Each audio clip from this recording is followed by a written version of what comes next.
Fresh killer. What up, tribe? We have with us a gentleman named Do Dat. There we go. Do Dat has performed on stages all around the world as a hip hop artist. He is an Oakland native, a community activist, an organizer, a conscious member of the community, a rapper, and perhaps most importantly, a personal friend of mine. Please welcome Davin Do Dat Thompson. Peace. What up, my guy?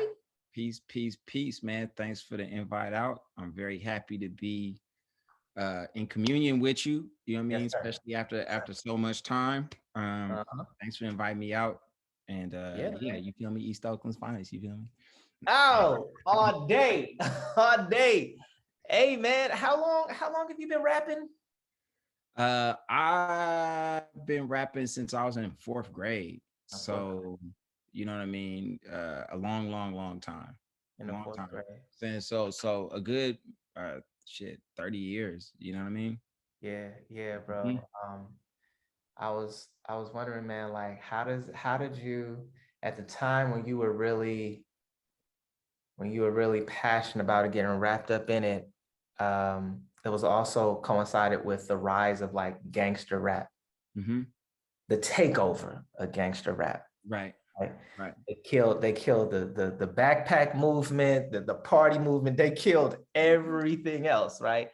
And I'm wondering, you don't do that. You don't do gangster rap, no. Right? No.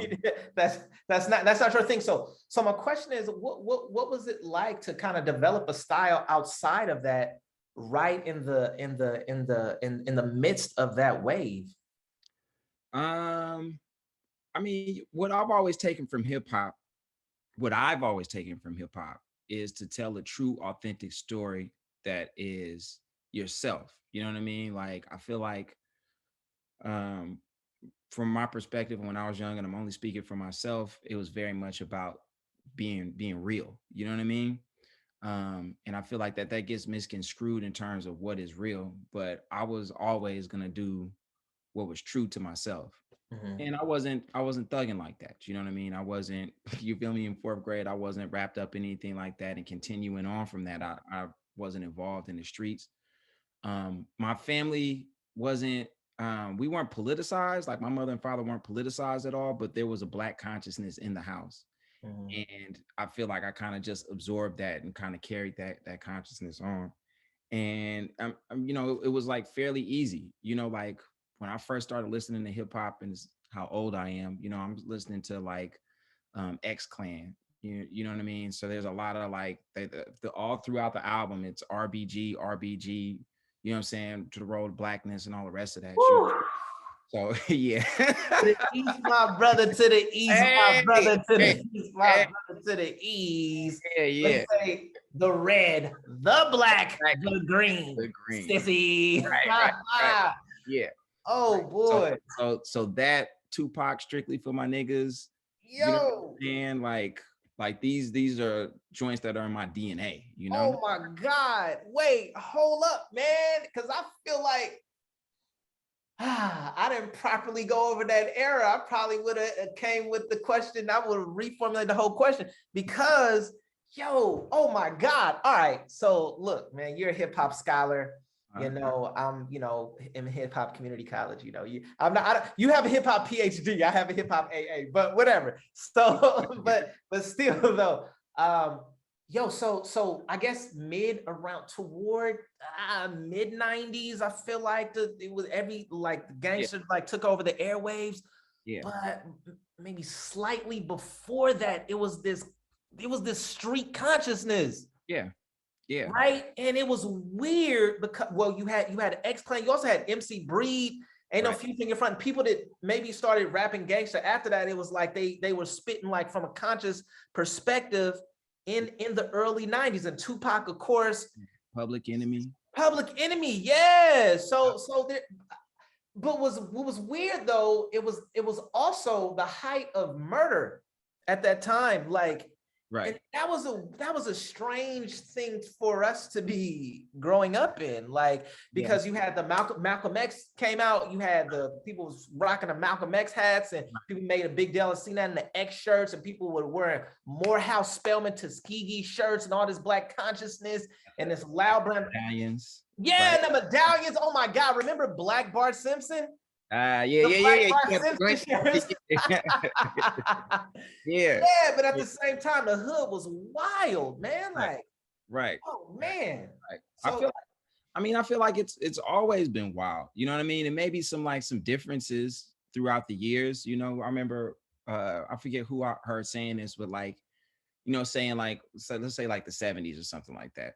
Don't fact check me on this, but it was or the 60s. Whenever like we were more redlined into the same community, you would have more of a chance of seeing like, you know, living across the street from a doctor or a lawyer, or you know what I'm saying? Before folks started like leaving out of the hood. But it was always like the hood, you know what I mean? It was always wild. Maybe it got hyperalized, you know what I'm saying, post-crack era, you know what I mean, going into the prison industrial complex, you know what I mean, and folks getting out from like, you know, all that shit in the 80s and all the rest of that, you know. But I feel like it's always been wild. I feel like it definitely got hyperalized with gangster rap, bruh. This is a lightweight sidebar. Have you remember that song Gangsta Lean? of course, DRS, Dirty Rotten Scoundrels. They straight out of Sacramento, sure. They from Sacramento? They're from Sacramento. Yeah. Oh my God, bro. Have you listened to that album? Not the whole album, but Bruh, I got curious and just like popped the album in. You know, was that they had a song called Down for Life? Was that on the album too? Or was that on another album? I don't remember, bro. Okay, but anyway. It is some of the craziest shit that you could listen to, bro. It's like singing some of the like, it's literally like the content that you find on the Chronic, singing though. Singing. You know what I'm saying? It's horrible. It is horrible. There's a song about rape, like straight up rape, straight up, like, you know what I mean? Like hypermasculinity at its finest, dude. Like it's crazy. Like it's absurd. It's so absurd that it's funny. Right. And it's very, very interesting. You know what I mean? Because you can also tell from listening to the album that whoever produced it, whoever was the mastermind behind it, whoever put the money or had creative control about it, they had nothing to do with any kind of like street, nothing. There was nothing authentic about it. You know what I mean? Which is like the content that you find on the Chronic is problematic, just as problematic on this album. But at least you kind of feel like the folks that are speaking on this shit on the Chronic are speaking from lived experience. I don't believe these motherfuckers at all. You know what I mean? Which doesn't justify. Right. It doesn't justify at all, but it's just like it becomes that much more some clown shit that you listen to it and you know what I'm saying? Like you right. You gotta check it out. It's funny. It's funny for a couple of songs, and then when you really listen to it, it gives a really good kind of going back to our point. It gives a really good depiction of the way that gangster rap culture was used to kind of like really hyperlize violence. Right. You know what I'm saying? Black people in the minds of non-Black folks. You know what I mean? I know exactly what you mean. Two things came to mind when you were talking. One, maybe it cleared up like the wild nature of that record. I'm hoping it provided some insight when I said they're from Sacramento, because Brother Lynch is from Sacramento and X-Rated from Sacramento. The most ridiculous, terrible, dreadful album, hip hop. I would say album in hip hop history was "Season of the Sickness" by Brother Lynch. Okay. So you remember that horror core era? Yeah. Right. What is it? So this dude is talking about cannibalism. This dude is talking about killing babies. Like all the like he was just like shout out to. He said, shout out to my nigga Jeffrey Dahmer. like all type of, it's just like absurd. Like it's so ridiculous. But you know what's most dangerous is that it slaps. That's the most dangerous part. Because people can make ridiculous, hyper masculine, misogynistic, gangster, murderous stuff, but if it's whack, nobody cares. But when you make something and your flow pattern is ill and your beats are crazy, it becomes infectious. Yeah. Oh my God. Yeah. So it is wild, bro. Yeah. You Wild let it pass. You let right. it pass. You let it pass. And you know, kind of like, you know, continuing on this train of thought, like I think folks will let a lot of shit pass if there's like some sort of like exceptional quality or just like some good quality to it. Like, you know, hip hop was mad at Rick Ross for a while for being a correctional officer. You know what I mean? You know, but Rick Ross, he kept coming with the hits. You feel me? That's how he beat 50 Cent, you know, Kobe Bryant. About to, you know, cancel Kobe Bryant for his whole rape case and shit. But he started playing exceptionally, and like motherfuckers was kind of like, oh well, you know, he is still in ball, he's still balling. So let's see how the trial play out. You know what I mean? You know, let's not forget R. Kelly in the for his first case. Yeah. You know, he came out with "Step in the Name of Love." Motherfuckers was like, I mean, he ain't been guilty yet. He ain't been proven guilty yet. So yeah. You let a lot of shit slide if it's slap, if it's exceptional, if it's, you know what I mean? You let a lot of shit slide, you know? Man, you got my thought bubble going crazy, bro. You got my thought bubble going crazy, but I wanted to return to my second point. Now I got some other shit. But hey, oh man, we've been talking music, man, since 7th grade, man. I went to junior high school with Davin. I should say, man, we were having these conversations as early adolescents, like these same kind of conversations. But yo, bro, but like,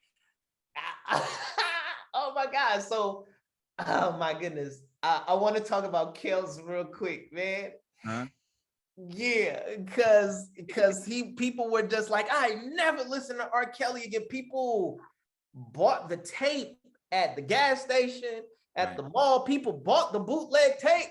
Right. People saw it. Right. And with their like, oh, that's him. That's him. People saw it with their own eyes. Yeah. And then the Chocolate Factory came out. Right. And Black people love music so much yep. that it was like, oh, you say Step in the Name of Love for sure, but the remix Ignition was also on that album. Yeah. It's like, oh my God. Yeah. So yeah, that was in retrospect, what a moment. Like, what a moment. Yeah. Exposed a lot of contradictions. Right. And then but I was gonna say before you brought up the gangster era, you brought up the Chronic album. Yeah. And I would say the Chronic album is the one that put the gangster right in the center, and it was very intentional. So like remember when Biggie had that line against Kwame, F you Kwame, and them polka dots. I'm paraphrasing, but it was. Do you remember the bar? It was something like that. Your life is played out like Kwame in them fucking polka dots. Right. Okay, so that centered the gangster like in New York, and then Dre had this line, bro. Well, he said, "Oh my God, I'm looking for it. It was on Let Me Rock. No medallions, dreadlocks, or black fists. It's just that gangster glare with the gangster raps. That gangster shit makes a gang of snaps." Yep, real talk. And that killed the backpack era. Oh, real talk. No more backpacking. After you said that, it went hella times platinum. Yeah. And then it's just like, oh, no more Tribe, no more Leaders of the New School, no more. Right. Yeah, no more Digital Underground. Like everybody went under after you did that. Well, I mean, I want to be careful about saying that it eradicated these other like Tribe and all the rest of that, because Tribe is still very, very important. And, you know what I mean, still provided a lane for, you know what I'm saying, for like Mos Def, for Common, for De La, you know what I'm saying? Like it's not Outcast too.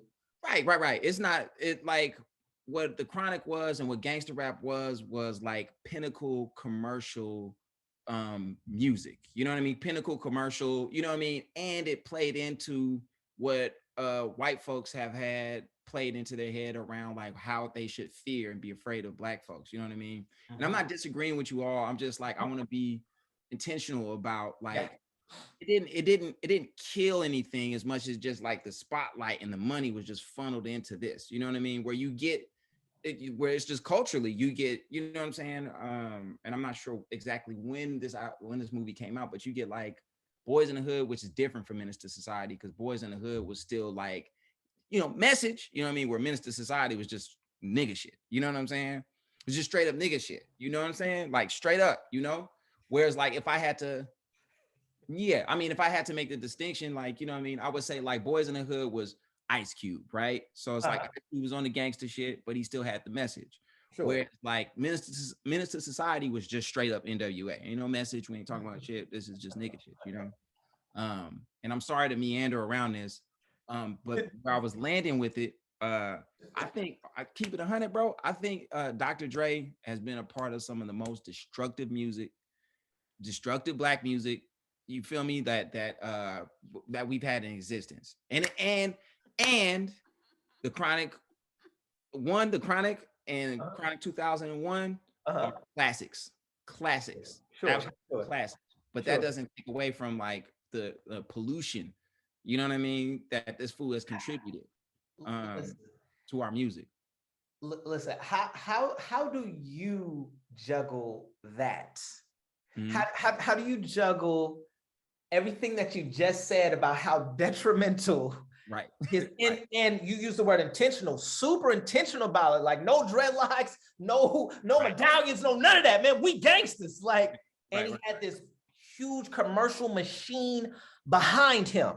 Yeah, exactly. And of course the media, well, this is the lesser of the two evils, and this is totally non-threatening to us, right so we're going to push this, but knowing that, being aware of that, how do you juxtapose that with, but this good music though? But it's like, how do you do it? It's very tricky, and I think one, a lot of times when we talk about, and I just did this, right? A lot of times when we talk about how detrimental, like say a Dr. Dre, the Chronic has been, you know what I mean? We talk about Dr. Dre, but we're not talking about Jimmy Iovine, and we're not talking about the machine that's behind him. You know what I mean? And I don't want to absolve any artists of the responsibility that they have and the influence that they have over the community. You know what I mean? And at the same time, excuse my French, niggas need to be more involved in their families and in their communities outside of the idolatry that comes along with these artists. You know what I'm saying? It's like, and it's the weight doesn't fall any heavier on any side. You know what I mean? Like we have to take ownership of the stories that we're telling, and how we're showing up in these spaces. And we also have to understand that these messages play into a larger narrative that has just been in existence since what is it? What's the Ku Klux Klan joint? What is it, like Born in America? Like what's the one? It's like the first depiction of like blackface. Oh, Birth of a Nation, right? You know what I mean? Goes way back. And then, you know what I mean?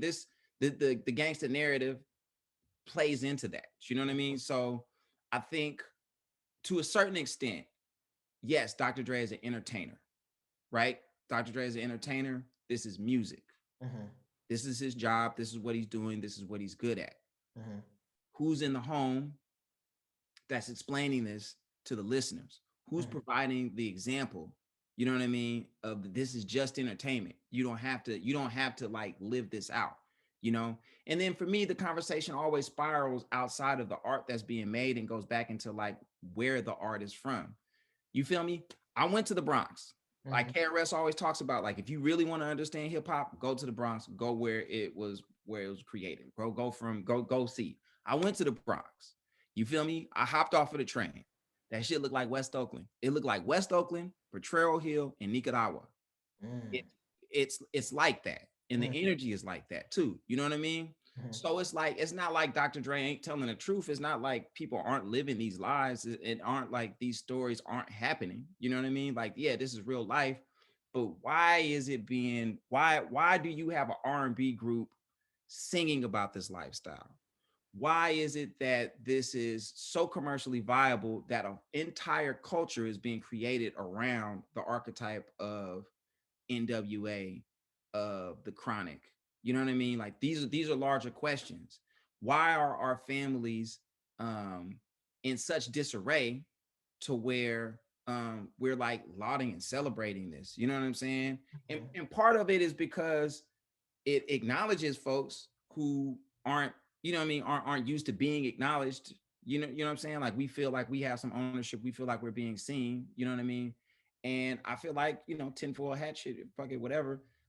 Also, it plays into replaying, re-traumatizing, and keeping these narratives alive within folks that are in it. You know what I mean? And it's like, it's very, very complicated. But at the base of it, and to say it shortly, rappers are rappers, and they should be treated as such. You're an entertainer. You are an entertainer. Yeah. You shouldn't be running for president. Yeah. You know what I'm saying? Like because you're a rapper, unless you have a clear understanding, a clear agenda, and you are like really about this shit, fucking Kanye West gets on my goddamn nerves, bro. Oh, you know what I mean? Damn. Is that right? You shouldn't be running for president, and we shouldn't be treating Lil Wayne like he's some sort of leader. You know what I'm saying? Like, the fuck out of here, bro. The fuck out of here. You're Lil Wayne. You rap well. Why do we care if Lil Wayne why do we care if Lil Wayne doesn't see racism or doesn't, you know what I'm saying? He doesn't believe in police brutality. Fucking Lil Wayne. You know what I'm saying? He's a rapper and he's entitled to his opinion. And because he believes this doesn't mean that we should all fall in line with Lil Wayne. You know what I mean? And ideally, our families would be strong enough, our communities would be strong enough to where we could have some critical thought around this and put folks in their place. You're a rapper. That is a teacher. That is a police officer. That is a doctor. You know what I'm saying? All of their work has different weight in different places. You know what I'm saying? Right. And I think it's like that. We have to discern. Another big question is, and I'm sorry to be rambling. Another big question is like, why is it that our music holds such weight? You know what I mean? Like, why is it when we start talking about some shit, when Dr. Dre hop up on some gangster shit, the world kind of bends to that? You know what I mean? Like, why is that? Who recognizes that is happening, that influence is there, and who's taking advantage of it? Are we taking advantage of it? No, not really. You feel me? And it's a trip, bro. It's a trip. And again, tangential, right? Something I've been thinking about a lot. You know the difference between our era and the current era musically? He like I could think of 5, 6, 7. Yeah, I know. Skinny jeans. Right. What?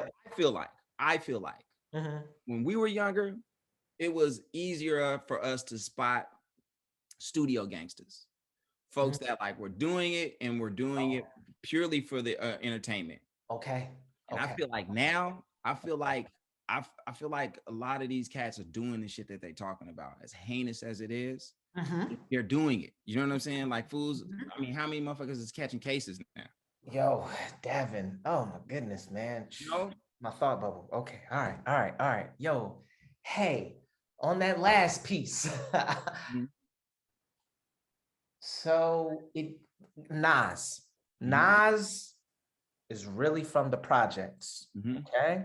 Nas, from what I've seen and researched and read, he had a brother, Jungle, that was really deeply entrenched in a street gang. He had friends, of course, that were deeply entrenched in the street gang.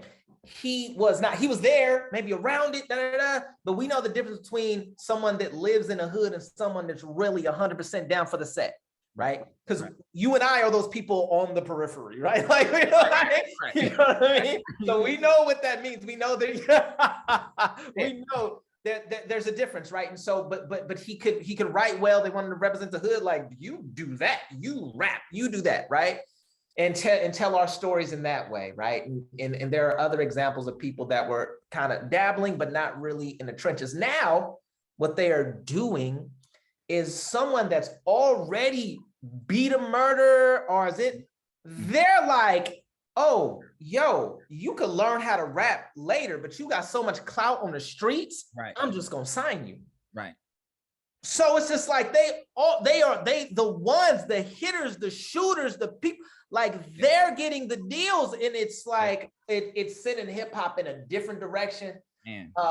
That's what happened to Young Thug. Yeah. Gucci came into Gucci's office or whatever. Yeah. Gucci seen how he was moving. He was just like, bro, I teach you how to rap. I'm gonna sign you. Right. And he signed Thug. The kid, Young Von, may he rest in peace, from Chicago. Yeah. He had beat a double homicide and started rapping in jail. And I think, what was it, Dirk? I think Dirk was like, bro, like, I got you. Like, when you get, like, we can work on the rapping thing later, but like, I need you on these records, right?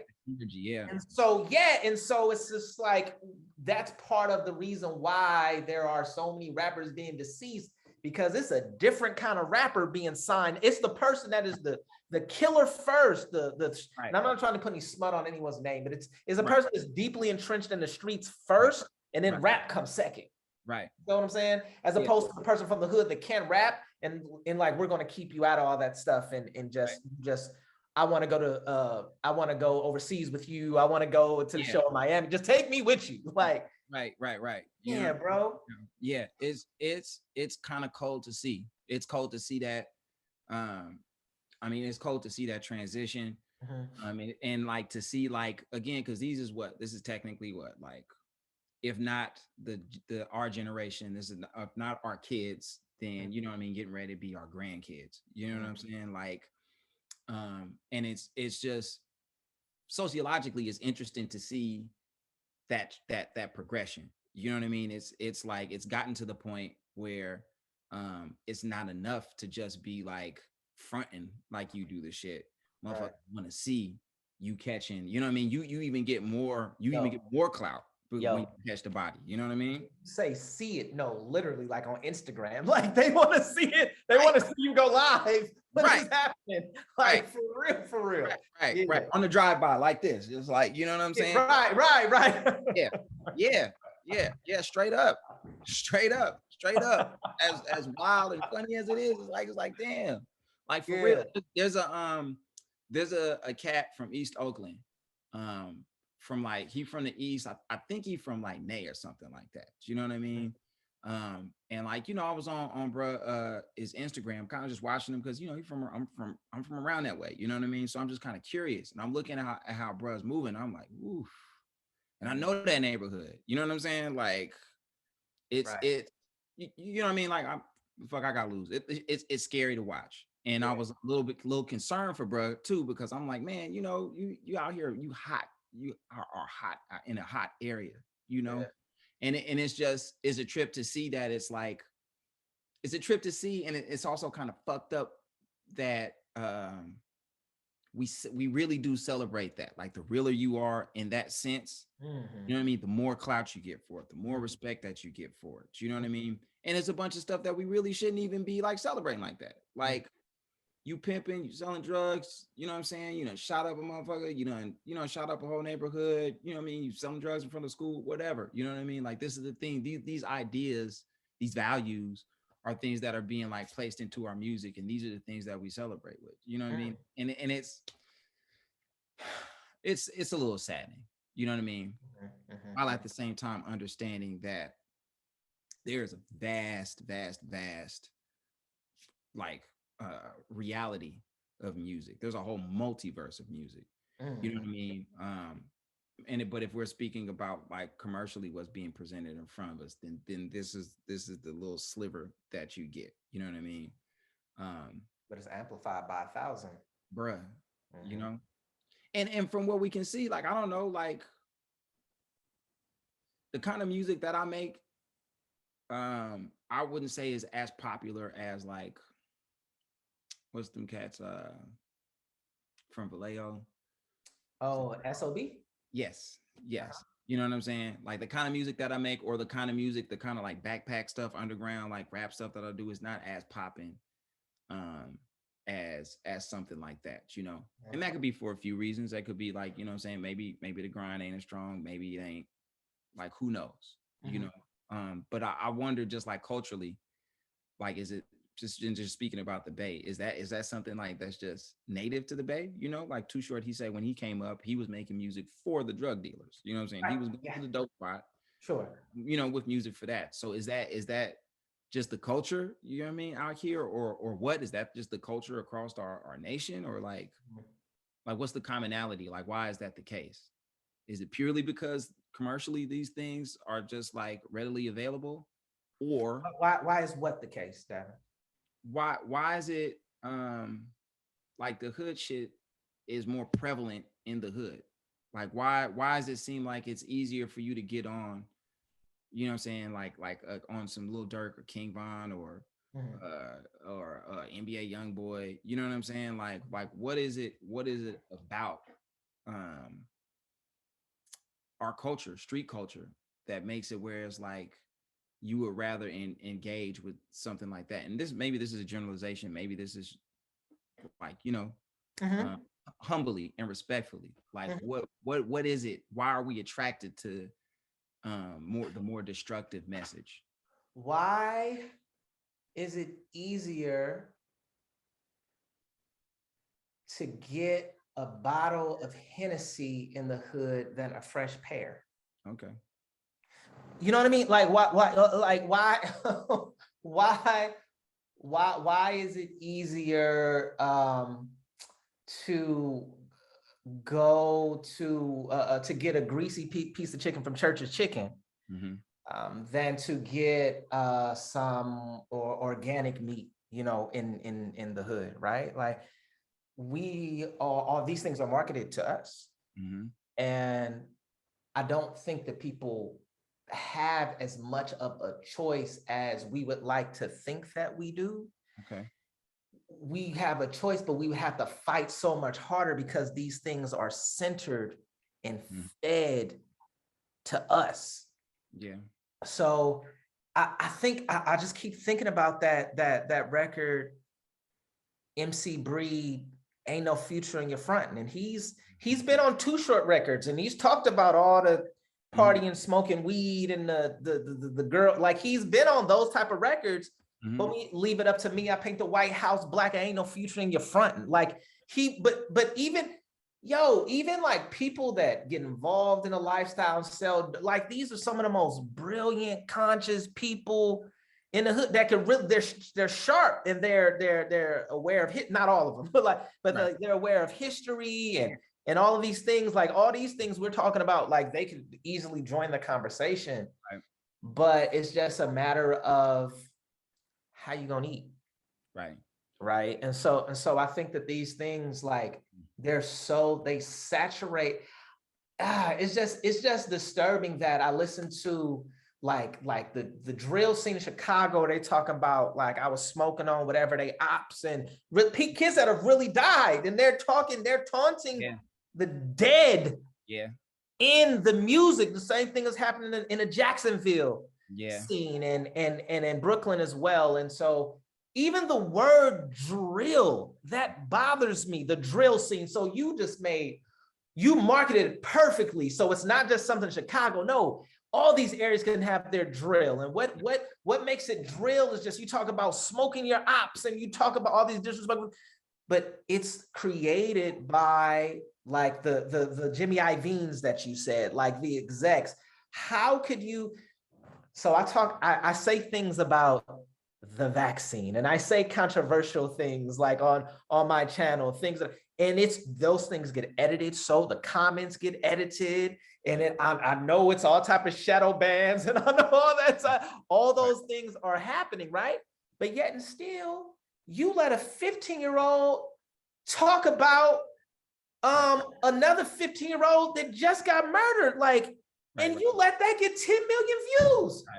Right. You know what I'm saying? So we're not controlling that. They are just putting that right, like, here, you eat this, eat it. Yeah, definitely. So I think a lot of that is happening, bro. And I wanted to give, you said something before, man, about Wayne and Ye.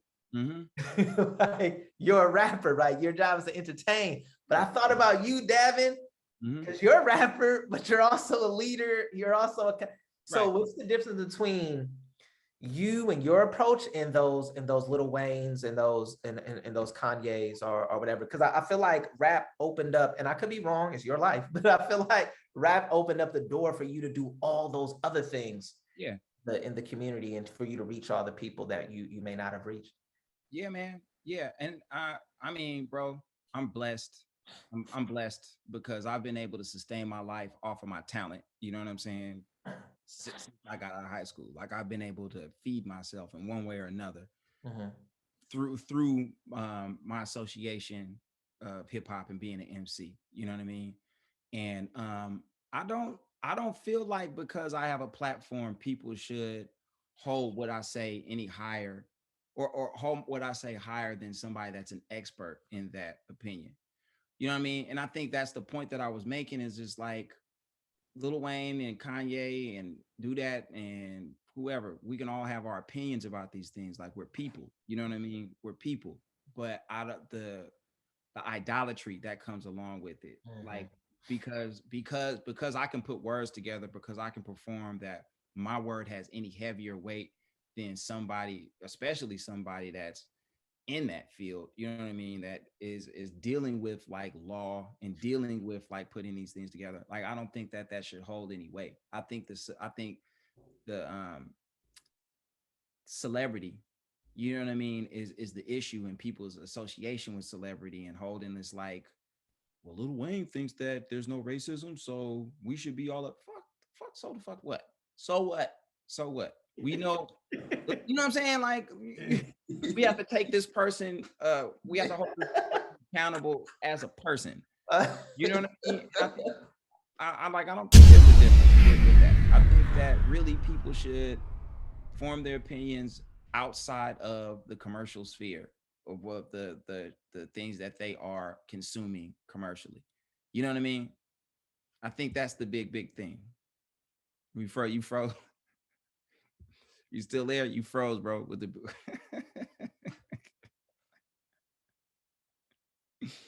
with the oh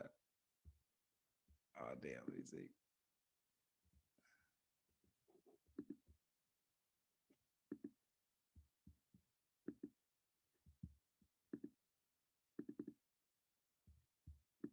Ah,